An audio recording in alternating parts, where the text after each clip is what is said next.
Let's try cherries అనమాట. వంట అయితదో చూద్దాం మళ్ళీ. సో, నేనైతే పుచ్చకాయతో చెర్రీస్ చేయాలనుకుంటున్నా.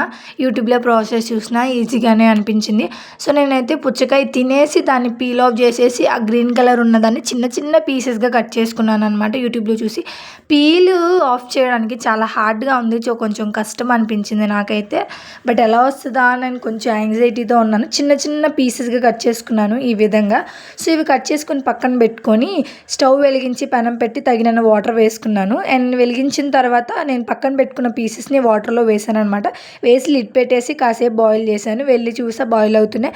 అండ్ అలా ఫోన్ చూసుకునేటప్పటికి మాడిపోయే స్టేజ్‌కి వచ్చేసిందనమాట. ఇంక వెళ్ళి ఒక బౌల్‌లోకి తీసేసుకున్నా అవన్నీ. ఇంకా బౌల్‌లోకి తీసుకొని ఒక పక్కన పెట్టేసుకున్నాను. అండ్ దాని తర్వాత మళ్ళీ స్టవ్ వెలిగించి కొంచెం షుగర్ వేసి, కొంచెం వాటర్ వేసి అవి మంచిగా దగ్గరికి పాకం అయ్యేలా చూసుకున్నాను.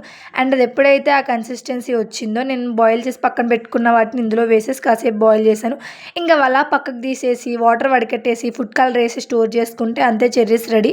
అండ్ అవి ఎలా వచ్చాయి ఏందని నెక్స్ట్ వీడియోలో పోస్ట్ చేస్తాను. అప్పటి వరకు వెయిట్ చేసి లైక్ చేసి సబ్స్క్రైబ్ చేసుకోండి.